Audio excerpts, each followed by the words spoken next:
ময়নাগুড়ি ব্লকের ব্রহ্মপুর এলাকায় তিস্তা নদীর চর এলাকায় কিছু যুবক গরু চড়াতে গেলে তারা লক্ষ্য করেন ওই মোটর সেলটিকে। এই ঘটনা জানাজানি হতেই এলাকায় ভিড় বাড়তে থাকে। এলাকার বাসিন্দাদের মধ্যে আতঙ্ক ছড়িয়ে পড়ে। খবর দেওয়া হয় ময়নাগুড়ি থানা এবং রাজারহাট পুলিশ ফাঁড়িতে। ঘটনাস্থলে পৌঁছয় ময়নাগুড়ি ও রাজারহাট ফাঁড়ির পুলিশ।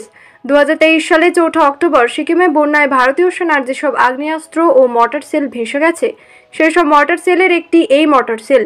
যদিও পুলিশ আসার পরে জায়গাটিকে ঘিরে রাখা হয়, সেনাবাহিনীকে খবর দেওয়া হয়। পরে সেনাবাহিনীর তরফ থেকে মর্টার সেলটিকে নিষ্ক্রিয় করা হয় বলে স্থানীয়দের থেকে জানা যায়। ওইখানে আমি গেছিলাম গরু দেখতে গেছিলাম। তারপর এদিকে আসতেছিলাম আমি, হঠাৎ করে দেখতে পাই ওইখানে একটা লোহার মতো। তারপর দেখতে পেলাম বোম, ঠিক আছে। দেখার পরে আমি ভাবলাম ওইখানে রাখে আসি কীভাবে, তিস্তার জল তো বাড়তেছিল। তারপর হাতে উঠে নিয়ে আসছি। কি ছিল ওটা? ওইখানে লোহার মতো। তারপর দেখলাম বোমের মতো, নিয়ে আসলাম।